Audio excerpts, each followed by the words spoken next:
Hello, tethers and stuntmen and all the ships at sea, and welcome to A Very Good Year, the movie podcast where we invite a guest to pick their favorite year of movies and talk to us about that year. I'm your host, Jason Bailey, and across the mic and across the country from me is my co-host, Michael Hull. Our guest today is a marvelous film and television critic. He was part of the crew that made the AV Club what it was, as well as the late lamented The Dissolve. He also has bylines at the New York Times, the Los Angeles Times, IndieWire, the Daily Beast, Primetimer, and more. And his book, Lost, Back to the Island, co-written with Emily St. James, will be out in September. Folks, let's say hello to the kind and insightful Mr. Noel Murray. Hey, Noel. Hello, Jason. Hello, Mike. How are you guys doing? We're great. Thank you so much for coming on the show, man. And we really appreciate it. I am so excited. I've been I think when you contacted me, I said, Jason, I've been waiting for the call to do this show. So I appreciate it. That is very, very kind. I've told you before, but I'll say it on mic and embarrass you. I've been reading you pretty much since I've been reading criticism online, and your work is always so smart and so thoughtful, and comes from it's this, when you read Noel's reviews, you're like, this is written by a nice guy. And then I met Noel and it turns out he was a nice guy. And so it's always nice when I'm not wrong about that. We always like to plug right at the top. We like to give people the opportunity to push something if they have something to push. And you have a book, as we mentioned, coming out. Tell us about it. And I think we can tell what it's about, but kind of how it's about it. Yeah, this is Lost, Back to the Island. I co-wrote it with Emily St. James, former AV Clubber, currently working as a staff writer on the TV show Yellow Jackets. Oh, nice. The upcoming season. And of course, she has written for Vox and lots of other places. So we did an episode by episode revisitation of the TV show Lost. Mm-hmm. Some of the episodes we did like 40 episodes. We did a lengthy breakdown essay. Some of them are just sort of shorter. Here's what happened in the episode. Here's what it matters to the whole overall arc of the show. And then we had some kind of breakout essays where we talked about a wide variety of topics, from everything from like the culture of theorizing that developed around the show, the spoiler culture, the people who like actively looked for spoilers and why. We have an essay that Emily wrote about gender on the show and how it kind of didn't always have the best approach to that, and race as well. How it had a very multi-ethnic cast, but yet it still tended to center the white guys, most often. So we deal with like the highs and the lows of the show, but we're both fans. And so we kind of approach it from that perspective and try and talk about television in the early 21st century, kind of through the prism of this one show that we both love and wrote about when it was on the air. Okay. So I watched the show kind of after it aired. I caught up with it on Blu-rays and just sort of binged the whole thing in a couple of months. Mike is something of a lost head. I'm hesitant to turn the segment over to him because he will talk to you about Lost for 4 hours. Let's do it, man. Literally has done that. But Mike, is there maybe a question or two you'd like to ask Noel before we get to the matter at hand? Well, I mean, if you're not ready to talk about like the history of the smoke monsters relates to the Bhagavad Gita, then I don't know if you're really up for this.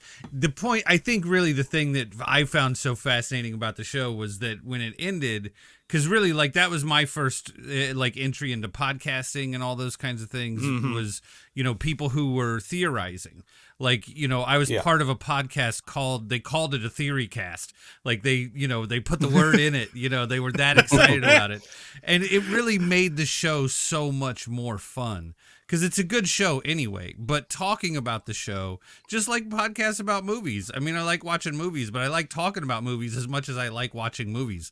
And what I didn't understand about that crowd until after it was all over was that when the show was done, everybody kind of dissipated and went their own ways, and people picked up on different things. But then as soon as Game of Thrones happened, the Lost crew all came back together. It was all the exact same people. It was all the exact same conversations. So I think like Were you a part of that sort of community aspect? Was that a part of the fun for you? You said you wrote about it, but how much were you sort of engaged in it? Yeah, in fact, we dedicate the book to the commenters at the AV Club. Oh, Okay, sure. now we're getting somewhere. All right. Yeah, Yeah, the only good comment section on the internet, for God's sake. yeah. So yeah, I actually, I think at this point in my career, I don't generally dabble in any comment sections if they even have them on Right, things I right. write. But back then, that was part of the job. Yeah. I wrote the review, and then I just stayed up and responded to comments. And the next morning, we were still hashing it out. So yeah, no, absolutely. And I did a couple of those podcast things too, where I appeared as a guest. But my main engagement was talking to commenters on the AV Club. Oh, dude, beautiful. that might be the only place where you got it more than me, unless you were like willing to go to Reddit.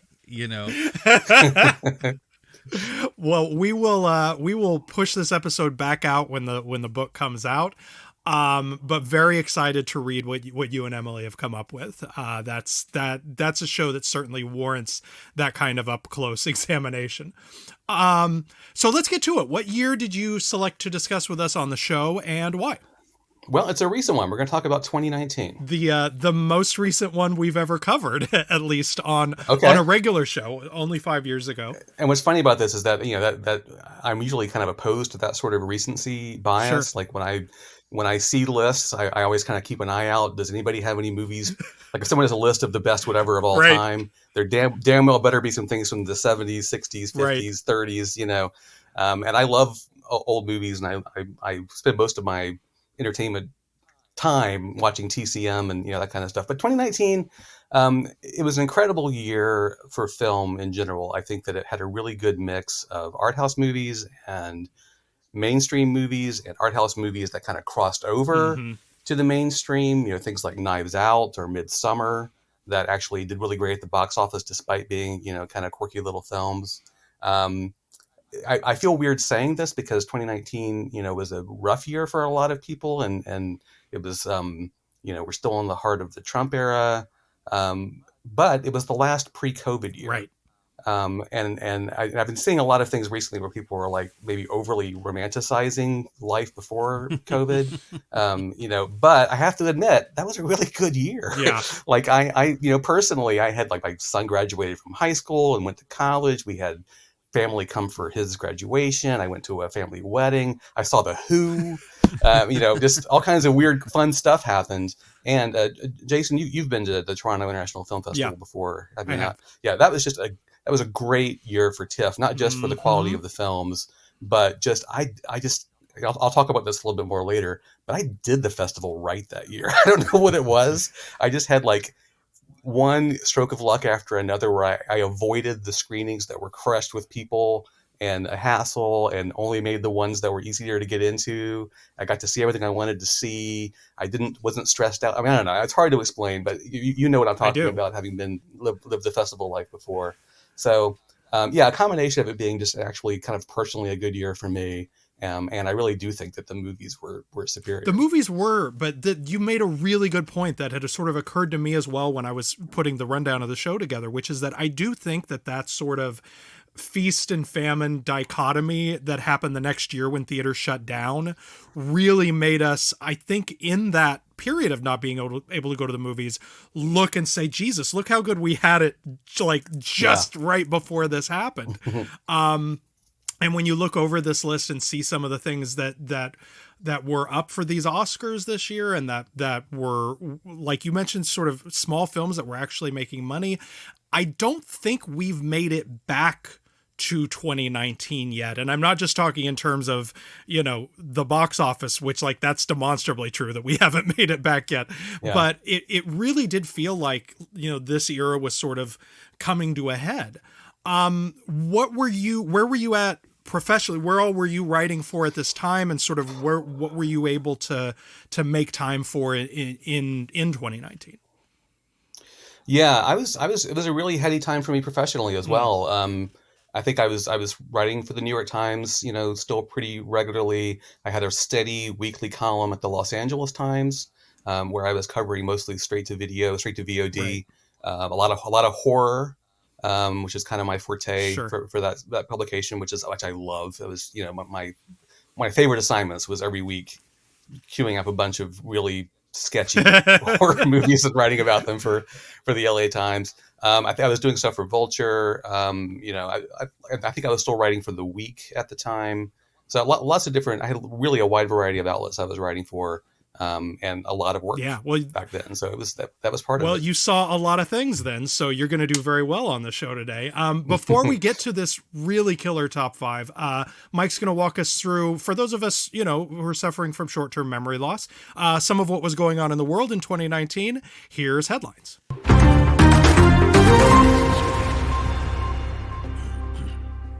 2019 was like 2 weeks ago, so it's all mass shootings and conspiracy theories. You know what it is. Yeah. There were, in fact, 394 mass shootings in the United States in 2019 through December 13th. Good God. I mean, those numbers are way down since then for reasons no one can explain, but, I mean, that was a hell of a thing. Somehow there aren't 394 plans to stop them. I don't know. Somehow. Yeah. There was a big 4th of July fight over the celebrations in D.C. You remember that shit? Trump wanted to have like a full-on North Korea-style military parade with jets and tanks and the whole fucking thing. But the city of D.C., who actually like run those streets, said it would do too much damage to the roads. So instead they like put some tanks on some flatbed trucks and like parked them somewhere. That was the dumbest fucking story. Pure theater, that guy. I don't want to make any waves here, but he's kind of a dipshit, I think. I don't want to get too woke on the show, but not a fan of DJT. U.S. Special Forces caught up with Daesh bigwig Abu Bakr al-Baghdadi, who then blew himself and at least 2 kids up with a suicide vest because he was a fucking coward. That happened in 2019. I feel like, we're usually pretty mad about governments killing people on this show, but every now and then they get one right, and we should give them their shout outs for that. Fuck that guy. In March, a bunch of rich people got in trouble for buying their kids admission to fancy schools, and literally nobody felt sorry for them. Even people who were like, she's a good actress or whatever, was like, oh, I used to work with that guy. Still didn't feel sorry for him. No, there's no bigger Felicity Huffman fan on earth. I can recite every episode of Sports Night, and fuck her for doing that. What a shitty thing. Yep. The big fire at Notre Dame was in 2019. That was a bummer if you're into old churches and the like. Yeah. Yeah, that was a thing. Anybody know what the #1 most viewed story of 2019 on NPR.org was? That's a really specific fact. I would be impressed if you knew it. No way. Something, something Trump related, I'm sure. No, the Lizzo Tiny Desk concert. And buddy, it is fantastic. You know what, Jason? I just took a DNA test. Turns out I am that bitch. All right, let's You go. are. The world lost Toni Morrison in 2019, and we haven't recovered from that. Nope. And now, I'm going to take this opportunity to bugaboo a little bit. I've been on a rabbit hole with this lady, and I fucking hate her. And she came to people's attention in 2019, so I'm going to make it quick, but we're going to talk about Renee Bach. This is a woman who was arrested in Uganda. Did you ever hear this story? No. I don't know the story. She founded a charity that was supposed to help sick and malnourished kids. Okay?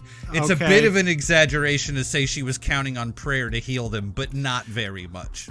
At least 105 kids died under her completely unlicensed and uneducated care. This chick knew nothing about medical care, let alone for people, for like fragile children. But she went there and was like a white lady who set up a tent. Her excuse was always, look, they were fucked up when they got here. Okay, but after 105 kids, that excuse ran its course. Over the time that she had been there, several nurses who worked at the clinic had complained and had said all kinds of things, but they were black ladies from Uganda, and nobody fucking listened. It's an awful story, and somebody with a stronger stomach than me should do a doc on it. Like, the story needs to be better known, and she needs to be locked under several jails. I spent a lot of time in 2019 being mad about this lady on the internet, and now I'm doing it one more time 5 years later. There we go. And finally, intelligence agent, pederast, and elite fixer Jeffrey Epstein was arrested for the second time. And then cease to continue breathing. Is that a good way to say it? I don't know how to say it. Anyway, he went into jail and he didn't come out. Yeah. He didn't walk out. Yeah. No. Yeah. He didn't. No, you know what? Fuck that guy. We got to end this thing. We can't end this thing on Jeffrey Epstein. Lord have mercy. We really shouldn't. No. There was a World Cup in 2019, and it was won by the U.S. women's team. They were undefeated in the 2019 World Cup because they're the greatest soccer team in history. Shout out to the U.S. women's. That's headlines. Fuck Jeffrey Epstein. Thank you, Mike. One more time for the road. All right, Noel Murray, you ready to do a top 5? Let's do it. All right, so we huddled up before the show, and Noel is going to order his list in the order in which he saw these movies in the year 2019. So, and we don't know what order that's going to be, so we'll be just as surprised as you are. Noel, what then was the first of these top 5 movies that you saw in 2019? On June 8th, I saw the motion picture Us. Something bad is happening.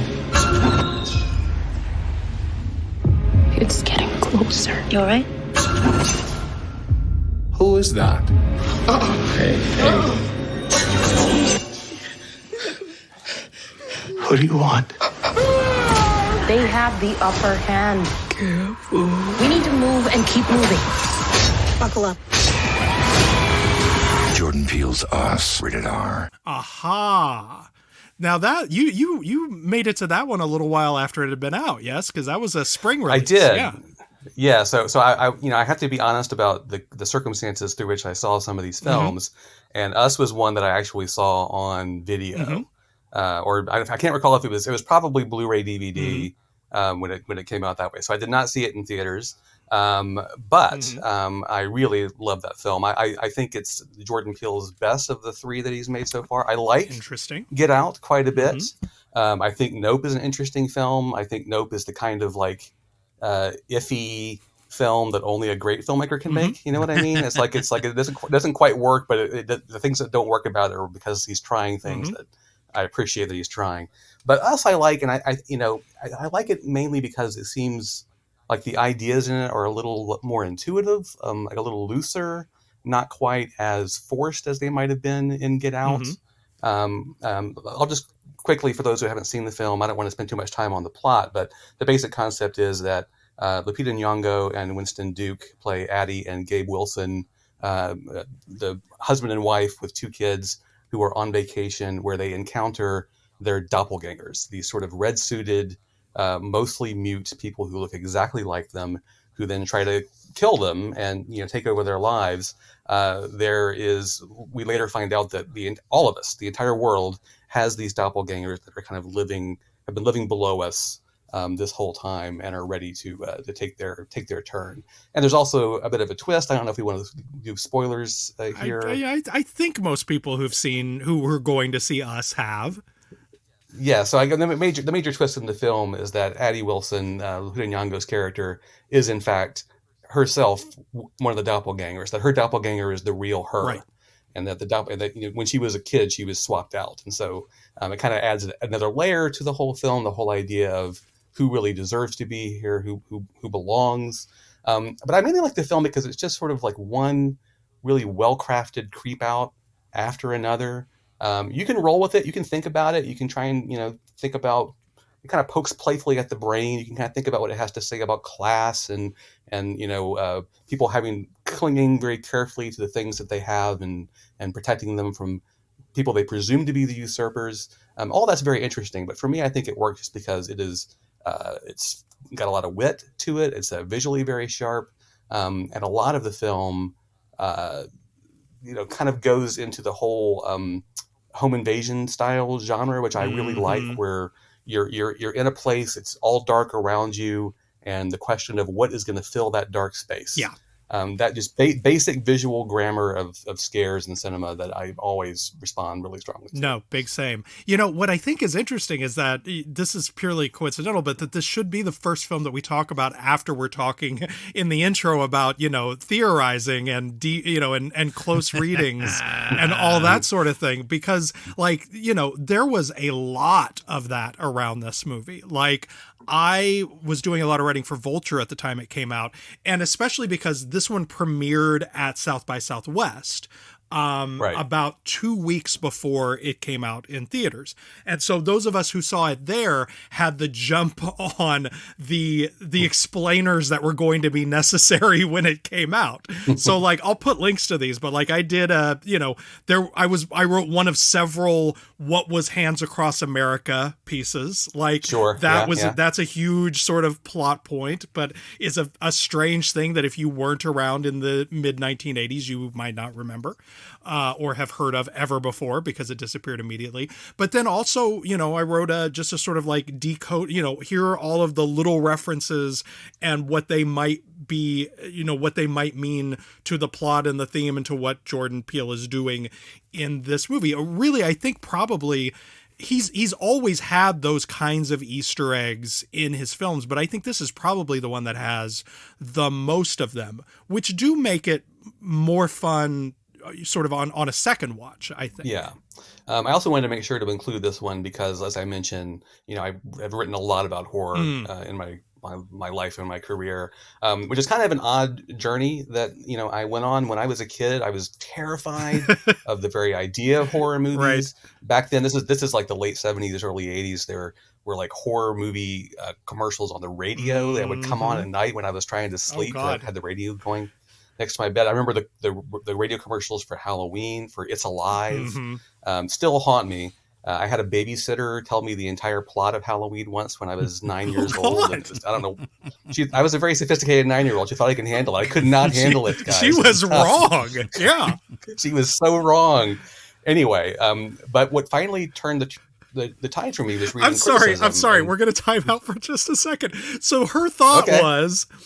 Here I am babysitting this child. So why don't I tell this child the story in a movie about a babysitter who is stalked by a killer while she is babysitting children? This. Yeah. Okay. All right. I just want to make sure. I was a very precocious kid. He thought. Yeah. I don't know. But again, but criticism turned me into a horror fan. Like I was reading Roger Ebert's guides and I tried to watch all the movies he gave high ratings to. So that led me to watch, really the turning point movie for me was Dawn of the Dead. Oh God. Which is still one of my top 5 favorite movies of all time. I wish it was more readily available to watch. Right. That's a whole other story. Right. But I bring that up because it's very similar to me in a lot of ways to us. Not in what the movie is not the style. One's a zombie film and one's a doppelganger film. But the sort of, you know, Dawn of the Dead's also kind of about people having things and wanting things and holding on to things. And then there's that brilliant moment in Dawn of the Dead when they've been locked up inside this shopping mall for so long, kind of building a little empire for themselves. And then while playing racquetball, suddenly a ball rolls off the roof of the mall and you see that all the zombies have amassed outside. And you realize it's like a visual metaphor for everything that they had to shut out so they could make this happen.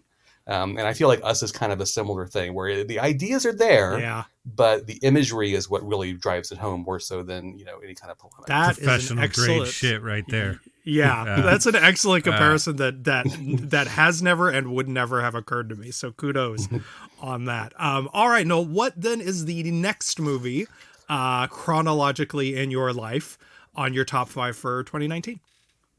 On August 13th, I saw Once Upon a Time in Hollywood.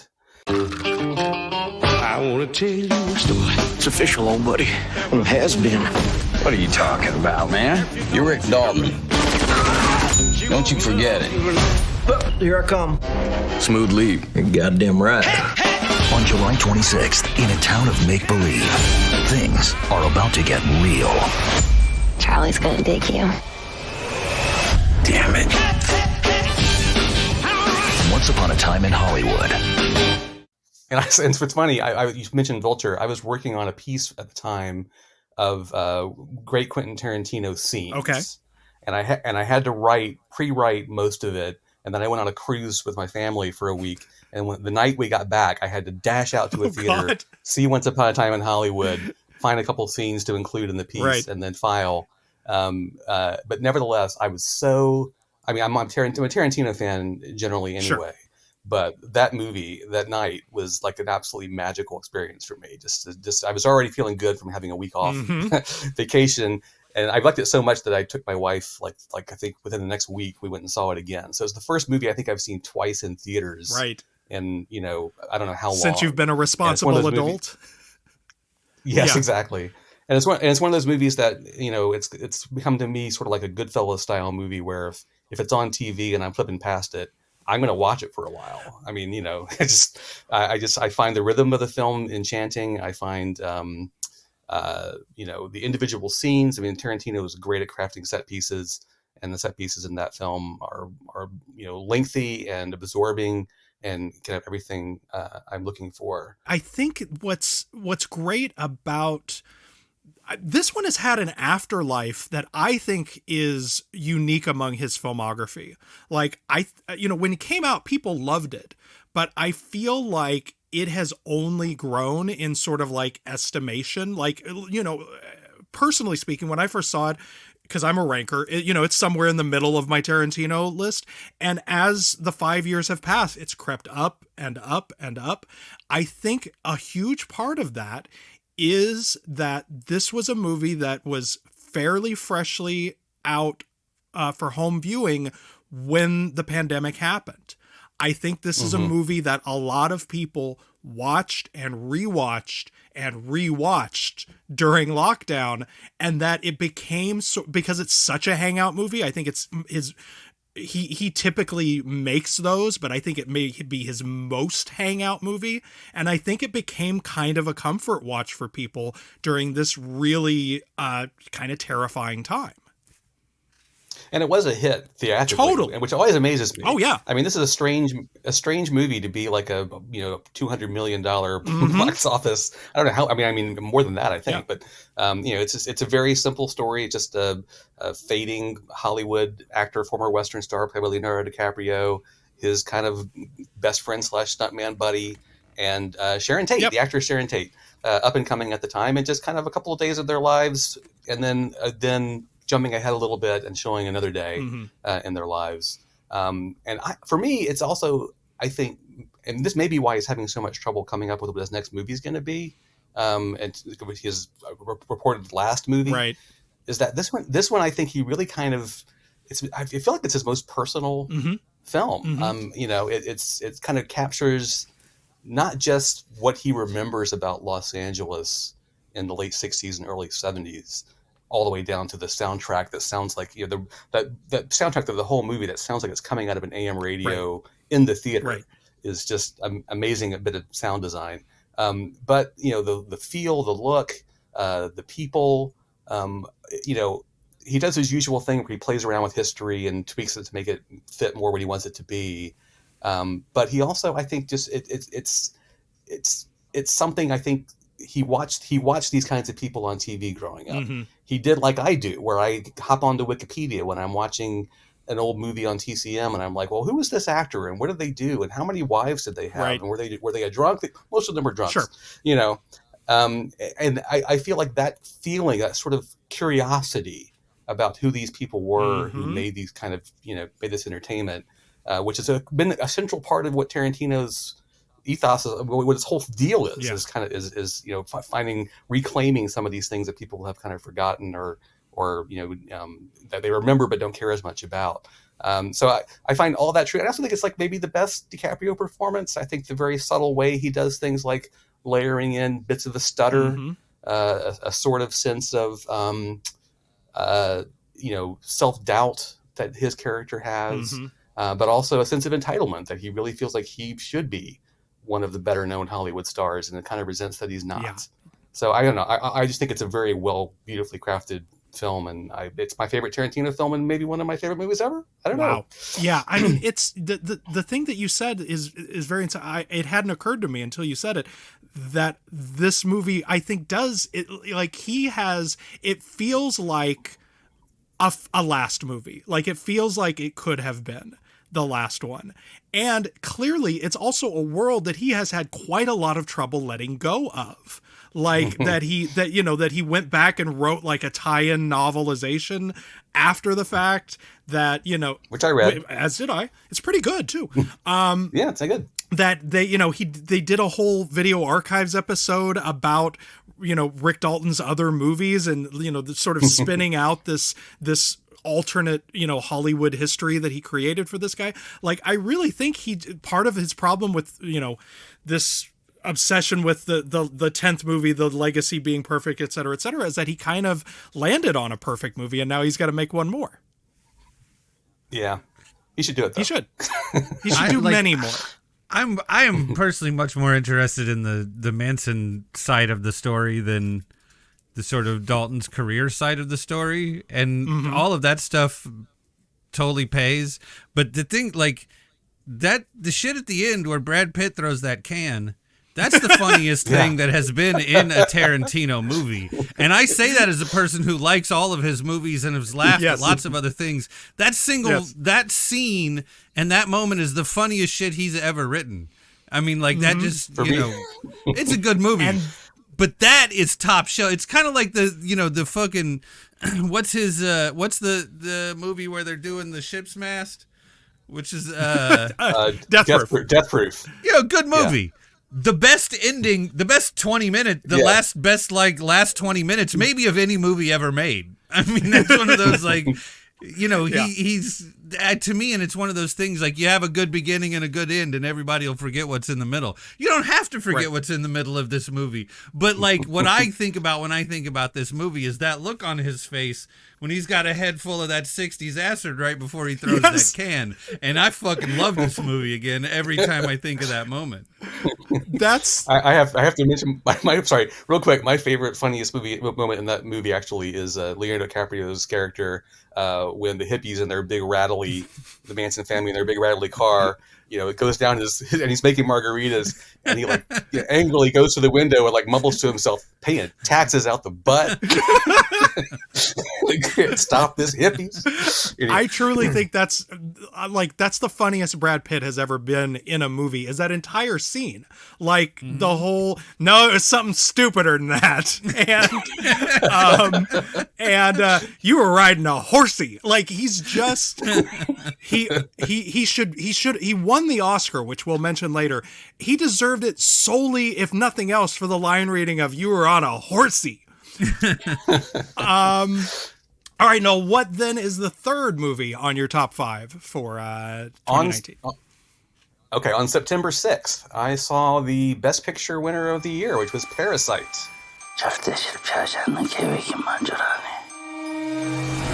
No plan. 계획이 없으니까 뭐가 잘못될 일도 없고.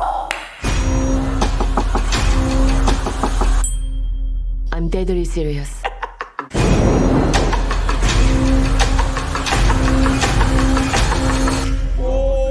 Parasite, rated R. Very good. And Jason, I think you probably know, if I saw it on September 6th, you probably know where I saw it. I believe you would have seen it in the fine city of Toronto. I was in the city of Toronto. All these other ones were after the release date, which Jason very helpfully provides. This one is significantly before. Yes. I might even hazard a guess. Perhaps it was at the Scotiabank Theater. It actually was not. See, this is part of my handling my TIFF business well that year. Was that I didn't deal with the press screening on that one. I actually went to a public screening at I've forgotten the name of the theater, but anyway, it was the one that showed all the midnights. Okay.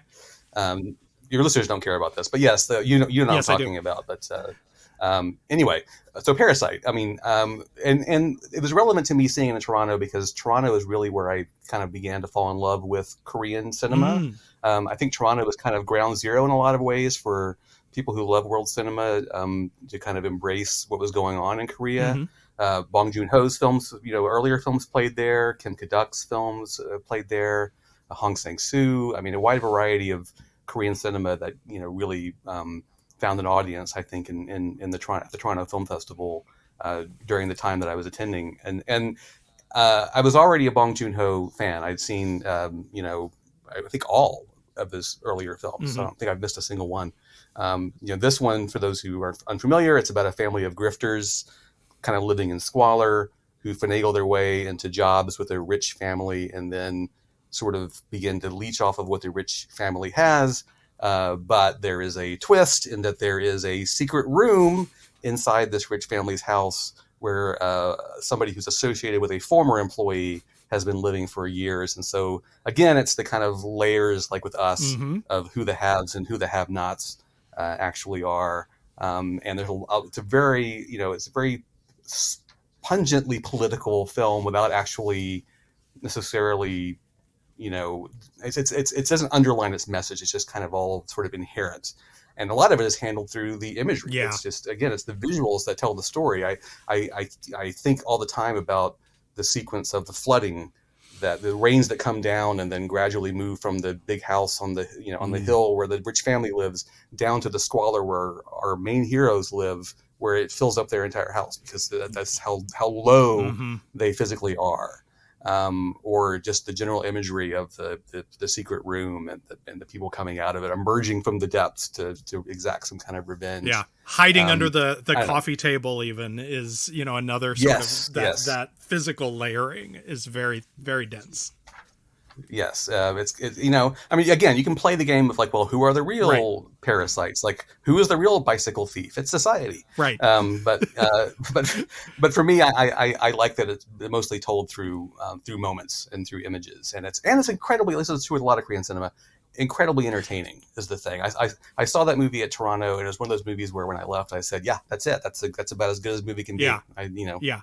I got to see this one. I was lucky enough to see it, I think, a few days before Toronto at a New York pre-TIFF screening, and I went into it knowing nothing about it except that it was Bong Joon-ho and that it had won Cannes, which was a pretty huge upset. I remember at the time, but I remember going in feeling like, what is he up to? Because it's important to put in the context of the career, came on the heels of two American films, like English language, his English language debut, Snowpiercer, and then its follow-up, Okja, which are both, I think, tremendous movies. Like, in the same and great in the same way that Parasite is, in that they are thick with social commentary. They are movies that have something very specific and semi-provocative to say, and yet are also insanely entertaining works of like genre filmmaking.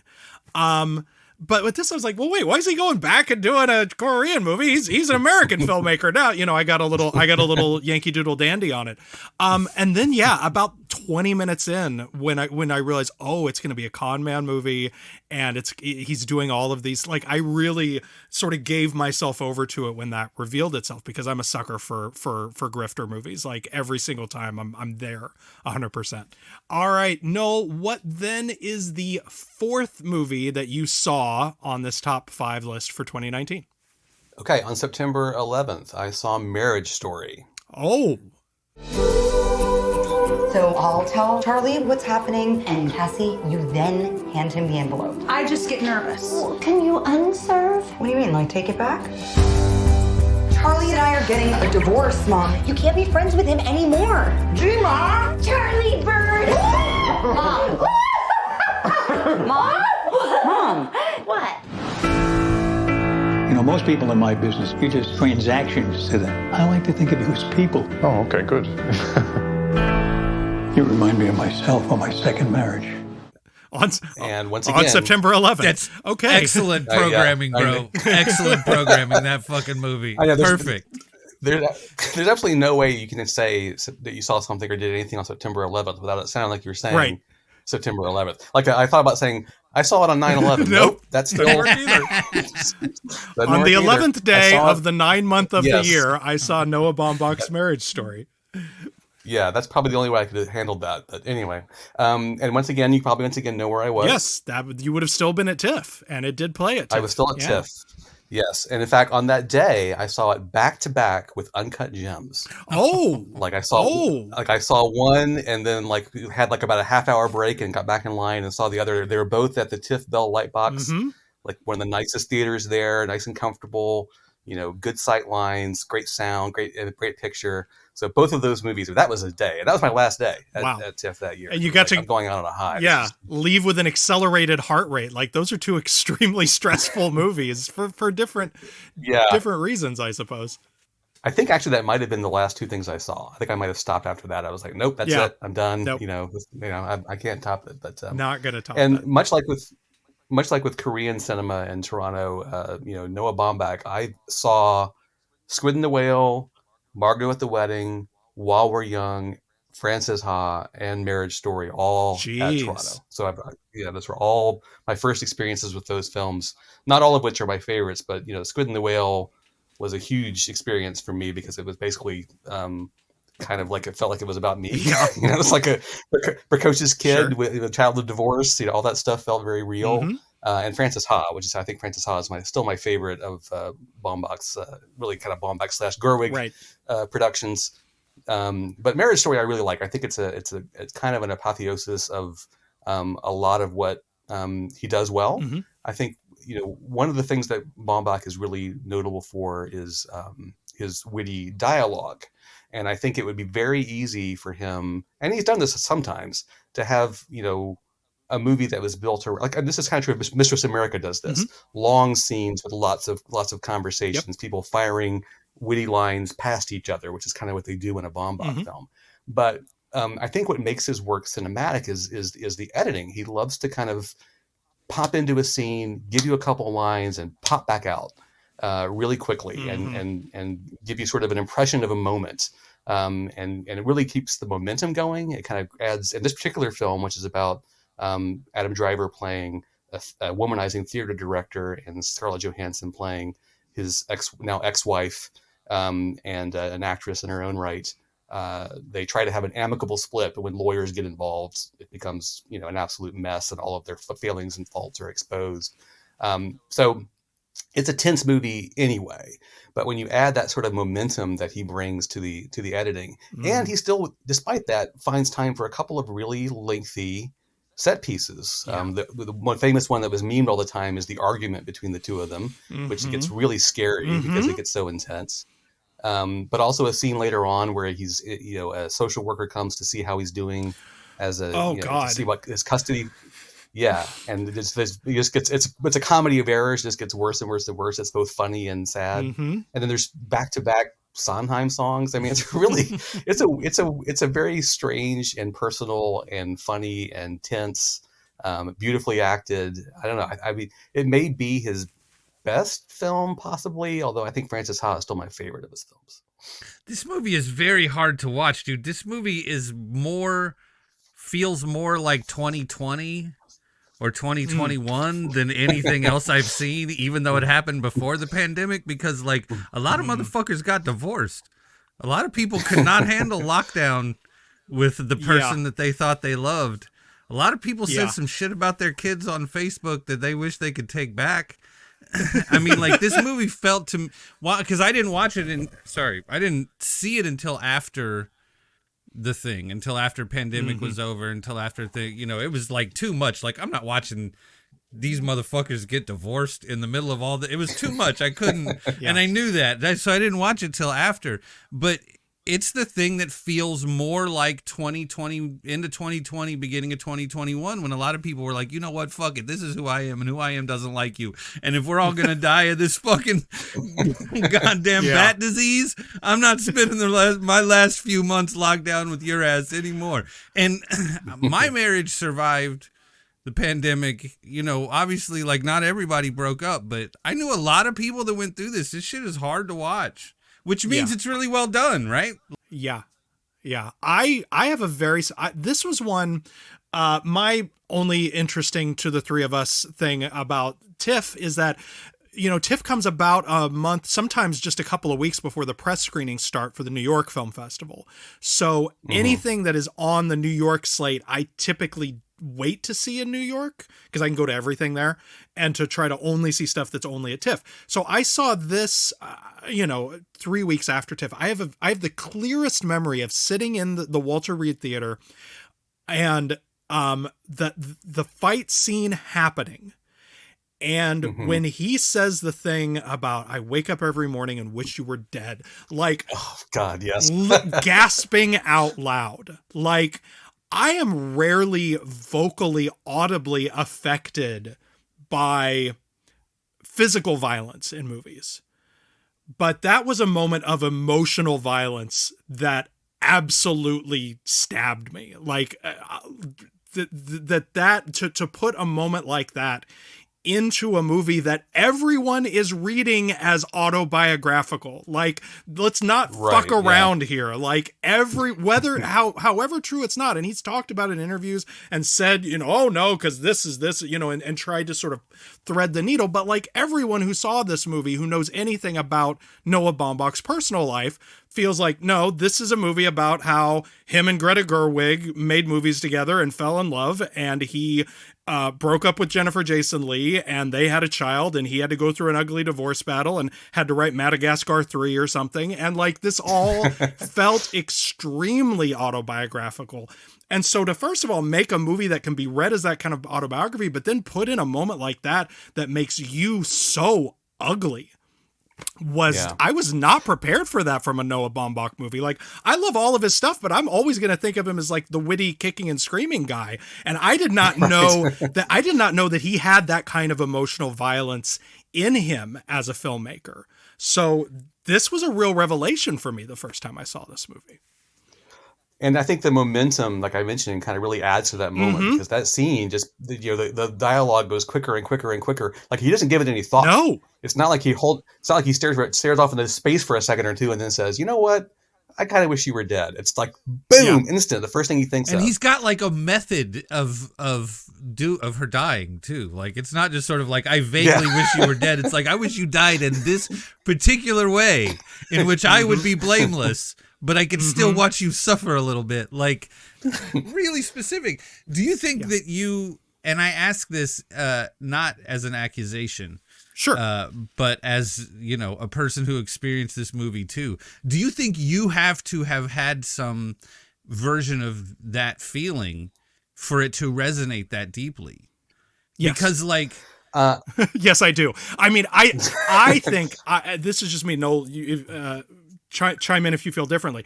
I feel like you can take something out of that scene and out of this movie if you have not been married.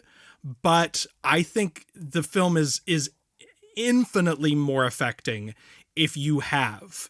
If you have been in a long-term relationship of that kind of intensity, and not even to have felt that way or have said anything like that, but just to know that you have the capacity to feel that way, it really is poignant. Yeah. Well, I mean, I've been married, about 28 years, I think at this point. And I've had breakups, before I got married, nothing to this level of intensity, like in this movie. I think the main thing that I find resonant with Baumbach is the passive aggressive. I think he does that very, very well. Yes. And that's the thing I think is familiar that anybody who's been married, whether they've ever had a screaming argument or not. And, I have to say, I have never had a screaming argument with my wife, but we certainly have had plenty of passive aggressive, Yes. I mean, it's just the way things are, so I think being in a relationship absolutely helps to have some appreciation for what's going on. Sadly, I guess, in the film, but I don't know. I think it still works. Maybe, I don't know. Hard to say. I can't divorce myself, so to speak, from who I am, so I can't say for sure. Yes, exactly. All right, no. Well, that brings us to the end of your movie-going year. And what was the last movie on this top 5 that you saw that year? On December 7th, I saw Portrait of a Lady on Fire.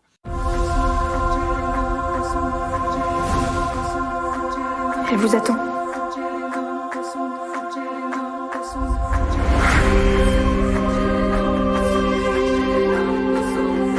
Vous pensez que tous les amants ont le sentiment d'inventer quelque chose?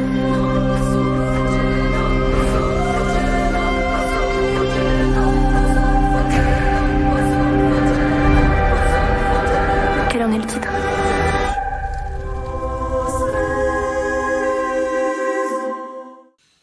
Celine Sciamma's sort of erotic period piece set in the late 18th century, late 1700s. That's the 1770. late 18th century, right? Yeah. Oh yeah, you got to do the math. About exactly, with Nomi Merlant playing an artist who is commissioned to do a portrait of a noblewoman played by Adele Hanel.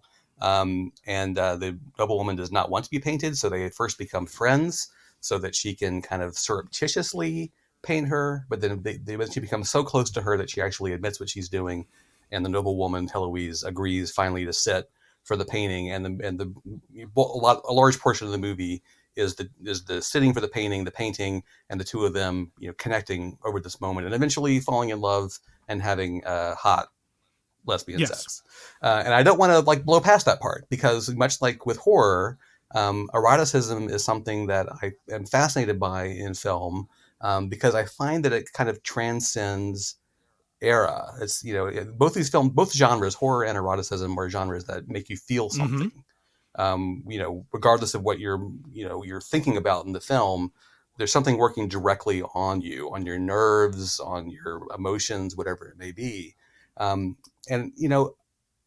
I find, like, when I watch pre-code movies on TCM, movies like in the early 30s, before they started buttoning everybody down, making sure that they were, no skin was shown and whatnot. You watch those movies, and a lot of them are set in the theater, and there's like dancing girls in Busby Berkeley productions, and they're wearing skinny little dresses that are very loose and slipping around. And there's something about just seeing human flesh, regardless of the era. I mean, I don't want to be too high-minded about it, because obviously it's attracting as well, but it's also something where it's like, it's humanity. It's the human body. It's the same. It's for the 30s, the same as the 40s, it's the same as the 60s, the same as now. We are all in a body. And so, no matter what you do to make it to put Hollywood, constrictions around it, it's still a body. And to see that in a film, I still find very moving. So I find Portrait of a Lady on Fire, moving, in addition to being romantic and everything else, because I'm the relationship is very real to me. It has that sort of last day of summer camp. You're going to lose this friend that you met and only had for a little while because of the times in which they live. But it's also very physical, and it's the physicality of it that I really respond to, in addition to the ideas in the film. Yeah. I came away, I saw this one at the New York Film Festival also, and came away from it just feeling like it was perfect. Like it was a perfectly executed film. Like that everything in it was so delicate, and could have fallen to pieces on a moment's notice. And somehow the craft is so impeccable, and the performances are so in tune, and I really did. I came away feeling this is a perfect motion picture. I had not heard of this director before, but I've certainly paid attention to her since. It's an incredible piece of work. It really is. And much like with us, I think you can, and with Parasite, you certainly can deconstruct it from the politics of the film and what it's saying about class and the times and all that kind of stuff. But you also just respond to it as a story, and it's so artfully made. The storytelling is beautiful. The imagery is beautiful. Movies about painters better be fucking beautiful. Like, they have to be. Yeah, exactly. If we're dealing with a painter's gaze.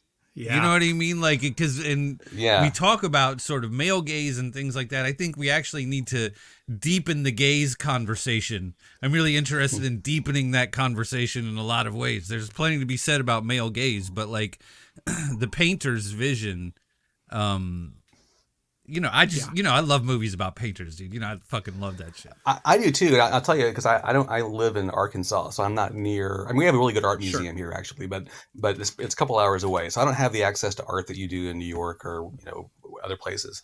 So for me, I love documentaries about art. I love it's like a little museum that comes into my house, and museums about paint. I mean, it feels about painters the same way, whether they're fictional or documentary. I just I love to see it, as the kids It's say. one of the few artistic acts that can actually be rendered dynamically on film. Like, there's nothing more boring than watching someone sit at a typewriter and write a novel. But like, you know, the one I always go back to is the Scorsese segment of New York Stories, like that incredible sort of like animalistic painting that Nick Nolte is doing in that movie with the rock music blasting, and the way that Scorsese is just like caressing those canvases and following the paint. It can actually be really exhilarating. And I think this movie has some of that about it as well. I taught a class about criticism here at the local university, and I would show to my students Mysteries of Picasso, that documentary, where we watch Picasso actually paint. He paints on a piece of glass, so you can actually see the painting as he's doing it. And I would have the students like say, tell me to pause the film if you get to a point where you think like this painting is done. Like, you think this is where it should be. And whenever they said Picasso still had more, he still had more. That's great. All right. Noel, thank you so much for that excellent top 5. Now let's find out about the big doings of the entertainment business in the year 2019. Here is Mike with the Hollywood Minute. Hollywood freaks on the Hollywood scene. Parasite was the big and not widely predicted winner at the Oscars for 2019, winning not only the expected prize for Best Foreign Language Film, but also awards for Best Picture, Best Director, and Best Original Screenplay. All of the other big winners were extremely predictable. That was like no foreign language film had ever won Best Picture, right? Correct. Yep. Yeah. Isn't that right? Yeah. Yep. All of the other big winners were extremely predictable, winning pretty much all of the predictive prizes. Best Actor to Joaquin Phoenix for Joker, Best Actress to Renee Zellweger for Judy, Best Supporting Actor to Brad Pitt for Hollywood, and Best Supporting Actress to Laura Dern for Marriage Story. Taika Waititi won Best Adapted Screenplay for Jojo Rabbit, an anti-hate satire. Yeah. Remember that? Remember that was the marketing line? Big, Remember? heavy quotes. Yeah. And Toy Story 4 won Best Animated Feature. Noel, thoughts on any of those? I do not, I hate to say it, do not hate Jojo Rabbit. Interesting. I saw that film at TIFF as well. And, you know, for what it was, you know, I thought it had some really, really touching moments. And, you know, I can certainly understand why people don't like it, but I am fine with Jojo Rabbit. And I like Taika Waititi. I think he's done some really good stuff. Yep. And then I have to ask about Joker, because it's such a divisive motion picture. Where do you land on that one? Yes, also saw it TIFF. I avoided the big press scrum for that film. That was a complete mess, and instead chilled out and watched Ford versus Ferrari instead, which was a wonderful couple of hours at the theater. And then later I saw Joker when it was less stressful. And I don't know, I did not like the film. I have to say, I appreciated what was trying to do there. And I do have to admit that the last like 15-20 minutes of that film, I was genuinely like upset by it, like in a way that I think is good. Like it really rattled me. And I appreciate any kind of film that can rattle me, even if I don't think it's a very good film. And I don't care for Joker. Same. Parasite also won the Palme d'Or at Cannes and the Best Film Award from the Los Angeles Film Critics Association, while Joker won the Golden Lion at Venice. That's just an insane sentence to me. It is. The New York Film Critics it was then too. Yeah. Well, listen, that news always comes out while we're at Toronto, and it's always like, oh, what won? And that was a bombshell when that happened. Well, I think maybe there was like, it's sort of showing a level of consciousness about America that maybe they don't think we have or something. Maybe. Anyway, I don't know. Yeah, could be. Fucking Italians. What am I trying to understand them for? The New York Film Critics Circle Award for Best Film went to The Irishman, but the movie that Parasite really upset at the Oscars was Sam Mendes' 1917, which won the BAFTA and Golden Globes for both Best Picture and Best Director. Noel, where do you land on 1917 and The Irishman? I'll start with The Irishman, which I think is fantastic. I only got to see it on Netflix. I didn't get to go to any of the big theatrical screenings that they had for the few weeks beforehand. But nevertheless, I actually think it worked okay in that context, because it didn't feel like TV by any means. It's a big movie. But the long storytelling that goes on in The Irishman, the fact that it takes so long to unspool, I found it really kind of really engaging to do that at home, I guess, rather than having to sit in a theater and go, when do I go to the bathroom? When do I do this? And I think it's a great film. I think Scorsese, I wouldn't say can do no wrong, but he certainly very rarely does wrong. So Fair. Yeah, I'm a fan. Yeah. And 1917? 1917 is fine. I enjoyed it modestly. There we go. It's not a great film. But my funny story about 1917 is that a friend of ours, I won't say who, had gotten an assignment with the presumption that 1917 was going to win. Right. He had a whole assignment ready to go about like a whole Sam Mendes related thing, like already assigned and already written, pre-wrote and ready to ready to fire away. And then when it didn't win, he lost a couple $100. The worst. That assignment got killed. 1917 was the Hillary Clinton of movies, where it was like everybody knew it was going to win. And, they already had their articles written. And then suddenly there was a spanner in the works. Yeah. Of course, the box office for 2019 did not look like this. The biggest movie of the year, and for a while, the highest grossing movie of all time, was Avengers Endgame, one of 4 superhero movies in the top 10, along with Captain Marvel, Joker, and Spider-Man Far From Home.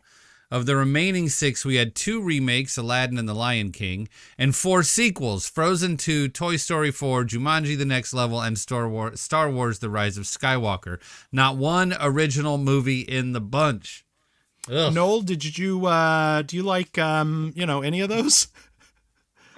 I really, really like Avengers Endgame. Interesting. I have to say. Okay. I've run hot and cold on the whole Marvel Cinematic Universe, and I actually have not kept up much since Avengers Endgame. I've seen some of the ones, but you and a substantial portion of the movie going public from the data I've read. But yes, go ahead. Yeah. But as a longtime comic book reader and fan, I thought they did a credible job, and that's credible, not incredible, a credible job. I want to make sure that's clear. And those movies play all the time on FX and Stars, and where you just happen to turn on the TV and there's a Marvel movie on. And to me, they really are like television, despite how much money was spent on them. But they do play like a bunch of episodes in a TV show. And I liked Avengers Endgame because I thought it was actually a really good finale. Right. I thought it was a really cleverly done story, much more so than the one that preceded it. It was fun, and the big triumphant ending. I guess there's 6 endings, right? Like the movie keeps ending. Does. Like that was on that was on TV one day, and I was watching it with a friend of mine, and like there were so many endings that there was a commercial break, like in the middle of the endings, because there were still more endings to go. Sure. It was very much like the last 200 pages of The Lord of the Rings or whatever. We got to remember. Yeah. But yes, I like Avengers Endgame. The other movies, other superhero movies that year, and even the sequels. I am a Toy Story fan, but I'm not a huge fan of Toy Story 4. I don't like Toy Story 4 at all, and I love those movies. And I had children like when this came out. I'm like, oh great, we're gonna see. Oh, this should have ended with a third one. It really should have just stopped while it was ahead. In 2019, oh man, what? Unlike Toy Story 4, a bunch of people did stop while they were ahead in 2019, including Skadoosh co-star Carol Channing. Sorry. Hold on, because Muppet movie director James Frawley, the great Albert Finney, Once Upon a Time in Hollywood co-star Luke Perry, Doris Day, Tim Conway, Sylvia Miles, Peter Fonda, Danny Aiello, King character actors Rip Torn, Dick Miller, Sid Haig, Paul Benjamin, Michael J. Pollard, Ron Liebman, John Witherspoon, and Seymour Cassell. Lord have mercy. Wow. Documentarian D.A. Pennebaker, film writer and documentarian Jonas Mekas, Boys in the Hood director John Singleton, Singing in the Rain director Stanley Donen, French film queen Agnes Varda, and B-movie king Larry Cohen. Whoa. Yep. Good what ones. A list. Yep. Like the director of Boys in the Hood and the director of Singing in the Rain died in the same... Yeah, that's a weird... There's a back-to-back for you. Yeah, no kidding. And the big movie business story of 2019 was Disney buying 20th Century Fox, edging us ever so much closer to an all-out media monopoly. But hey, at least now the MCU gets to make its own shitty Fantastic Four movie. Enjoy it, nerds. That's your Hollywood Minute. All right, Noel Murray, you ready to do a lightning round? Let's do it. All right, you know how it works. I'm going to feed you a list of other 2019 movies that we have not discussed yet. You can comment briefly on each or pass if you wish, and here we go. Greta Gerwig's Little Women. Huge fan. I I don't know how fast to go. I'm very nerve wracking here, Jason. I don't. Yeah, no, I like Little Women a lot. I think it maybe pushes, adds some extra levels to it that doesn't necessarily need, but I think she tells the story very well. Again, very well paced, and the cast is absolutely fantastic. Rocket Man. Did not see. Pass. Cats. Did not see. Passaroo. You made a wise decision. I have to be honest. I watched the first 20 minutes of Cats on HBO or wherever it was, and I couldn't make it. I just couldn't do it. I bailed on it. No reason to force yourself through that. Terrence Malick's A Hidden Life. Oh yeah, another movie I saw at TIFF that year. Really wonderful film. I like Terrence Malick a lot, but I did feel like he was getting a little lost in the weeds with many of his films in the early 21st century. A lot of them seem kind of interchangeable, and this one actually tells a story, which he hadn't done in a while. I think it's probably his most narrative-driven film since Days of Heaven. Maybe a little longer than it needs to be, but I think it's really strong. The Lighthouse. The Lighthouse, yes. Wonderfully weird. Maybe a little too weird at times, but funny and dark and gross and one of a kind. So yes, big fan of The Lighthouse. Midsummer. Love Midsummer. We talked about earlier about Nope as being the kind of middling film that only a great filmmaker can make. I feel that way about Ari Aster's film from last year, the name of which has flown out of my head just now. Beau is Afraid.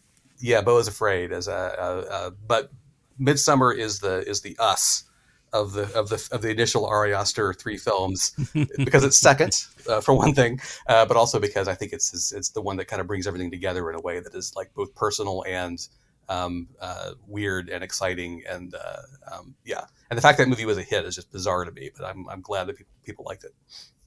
And to close out our trilogy of A24 sophomore efforts, Under the Silver Lake. Yeah, I've never been as big on that movie as other people are. And I feel like I should love it because I like that filmmaker quite a bit, and the premise is fantastic. I love, sort of offbeat detective-y type stories, and it's about a guy kind of investigating popular culture stuff, which is definitely something I'm into. For some reason, it doesn't connect with me. I don't know why. Do you like that film, Jason? Not as much as others as well. I respect it more than I love it, if that scans. Yeah, it scans. Hustlers was released in 2019. Hustlers is fine. I enjoyed parts of that film. I was a little I get bothered by these movies that are based on pieces of journalism where they have the person who wrote the piece of journalism in the film as a character. And I feel like I know too much about, I feel like the movies that do that, they're lying to me. I know who this person is. I know they're a successful journalist. So pretending they're not, the person telling the story, it takes me out of the movie. So that as I recall, it's been a long time, but as I recall, that was the case with Hustlers as well. Alex Ross Perry's Her Smell. Oh man, I loved her. It sounds weird to say. I loved Her Smell. Very weird. And here's a funny story about Her Smell. When I saw that one again at Toronto, I believe on that day it rained and my shoes were wet, and I was sitting in a cramped theater with like 2 people beside me, and I could smell my own feet through the entire film, and I just felt so self-conscious about it. Even despite that, I thought Her Smell was really awesome. I like that movie quite a bit. So Her Smell definitely better than His Smell. Yeah. Todd Haynes' Dark Waters. Yeah, that's one I caught up with much later on cable. I didn't see it in theaters at the time. I had some people I knew who respected who said, no, it's actually quite good. I think it's fine. I think it's a solid procedural, true crime's not really the word, I guess, kind of crime. But I don't think there's anything special about it, but I do think it's very well made, and I like it. Ad Astra. Yeah, man, that was 2019 also. My it goodness. Was. Yeah. Liked it, didn't love it. Saw that one in the theaters. I don't know. It reminded me a little bit too much of Interstellar, and I think I like Interstellar better. And finally, to close out the space portion of the lightning round and the lightning round itself, Claire Denis' High Life. Did not see High Life, I have to admit. I've seen multiple Claire Denis films, but she's not really one of my favorites, and so I did not seek it out. I remember a lot of my roommates at TIFF that year talking about it and arguing about it.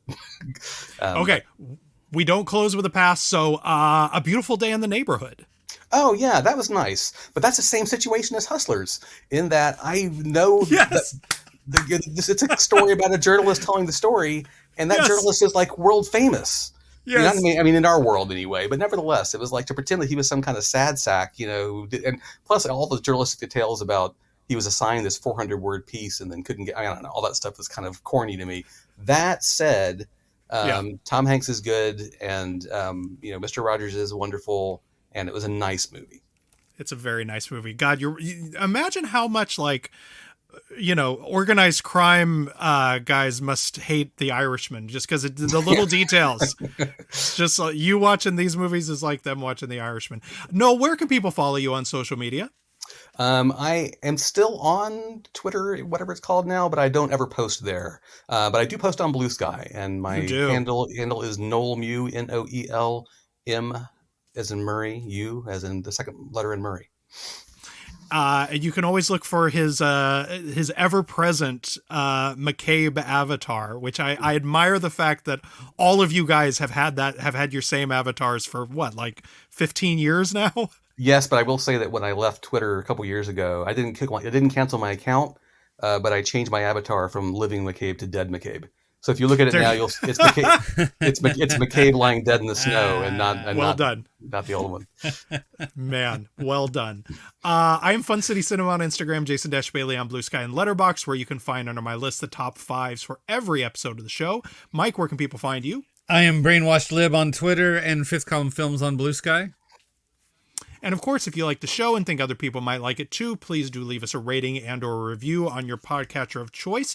And if you'd like to join our mailing list and get weekly show notes and such, this week's will include a lot of links to the various pieces that Noel and I mention. You can do that at buttondown.email/a-very-good-year. Mike, before we go, what is your favorite movie of 2019? I texted Jason on July 17th. I decided if you invited me on our show, I would do 2019. So I hope everybody's settled in because I got 5 movies on the rack here. Shit. I'm ready to go. No, I won't go all through all of them. My 5 I listed were Irishman, Us, Uncut Gems. One that I would swap out now for a movie called Diamantino, which is a Portuguese film about, did you guys see this movie? I've seen this about soccer player, my right? God, that movie's so good. Footballer, sorry. Well, I mean, and he is like, the character that he's based on is the most famous person on earth outside of the United States. And like the way that they treat that character as a real human being and also, a sort of mythological figure. I was really impressed with that movie, and I just really enjoyed watching it. But my favorite movie of 2019, and one of my favorite movies ever, was Bacurau. You knew I was going to talk about Bacurau. This movie it's got all the politics that I need. It's got everybody eating a bunch of drugs, and it's got all kinds of like cool, weird, wild shit. But the movie, like, the first 5 minutes of the movie, the first 2 minutes of the movie, there's a teacher and he's showing the kids how to use a map. And it's like this very basic, I remember that class in school. You know what I mean? Like, I remember that day in Boy Scouts. Like, I very clearly remember that as a child. But of course, in 2019, he's doing it on Google Maps. And this is a thing that he's done over and over and over. And he goes to show the kids, and he's going to show them how, the maps and north, south, east, west, and how it relates to the physical world around them. And for some reason, the village isn't on the map. And like, that is such a little tiny thing, But man, that shit had me. I mean, the fish hook was so deep in my cheek in that one moment. And like, that's the thing about that movie is I could talk about the politics, which are great. I could talk about, sort of all of the, the sort of the exciting things about it. But within those exciting things, there are all these little tiny moments that just make that movie to me really perfect, that didn't need to be there. That's the kind of, like, I love a movie that's better than it had to be.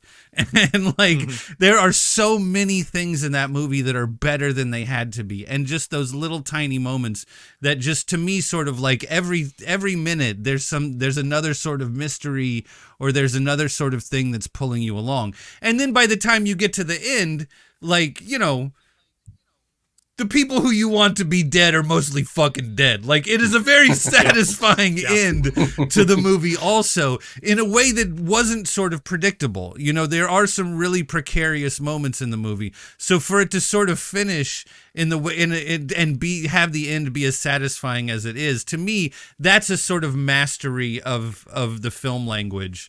It would have been easier to sort of just drop a lot of bodies in ways that would have been exciting and sort of emotionally, hurtful, because by the end of the movie, you care about a lot. I mean, you're interested in a lot of the people, and you have picked a fucking side. Like, there's no way you haven't picked a side by the end of that movie, right? So it would have been easy to kill off a lot of people. But they don't. Like, it's, the way that it satisfies so many different things at once, to me, is just sort of is a real mastery of the language in a way that it didn't have to do. It could have been a lot more of a slasher than it was. To me, that's like, it's top 20.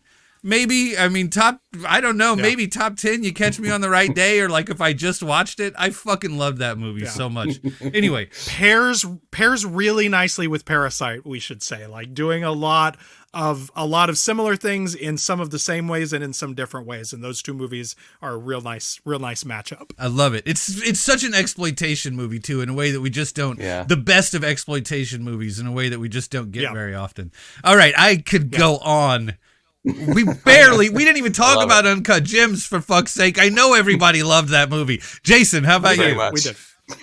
I mean, I went back and looked, and my top pick for the year was The Irishman. I think it really is like an example of a filmmaker going back to the thing they do well with something new to say about it, which is not always the way that it works out. And there are stylistic choices he's making throughout that fly right in the face of the way he usually tells a story like this, which I think are sort of astonishing when you're looking for them. I think the way that he has Pesci playing against type in this is really brilliant. It's one of my favorite Joe Pesci performances, et cetera, et cetera. But we've already talked about The Irishman, so that's not going to be my pick. Haha, see what I did?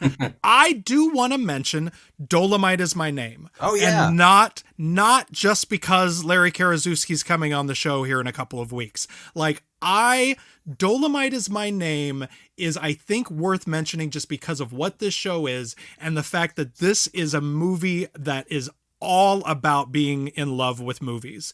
That this is Larry and Scott doing the specific thing that they do better than anyone, which is writing a biopic that doesn't suck. Specifically writing a biopic that is narrow in its focus, that is not too reverential of its subject, that has a sense of humor, and that carefully avoids all of the increasingly more tiresome biopic tropes.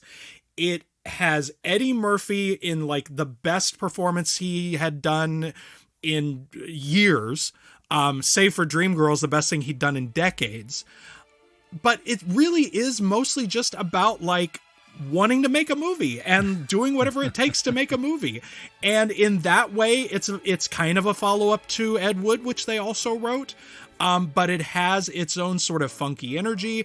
It loves the Dolomite movies. It loves Rudy Ray Moore. It understands what was actually non-ironically great about him and why he was important. And it's an infectious movie. Every time I put it on, I am transported by it. I find it incredibly likable and uplifting, even though it's a movie that's like full of 12-letter profanities. It's a terrific, terrific little movie. Thank you again, Noel, for coming on the show. I had a great time. Thanks, guys. Thank you, Mike. Thank you, Jason. And thank you for listening. It was a very good year.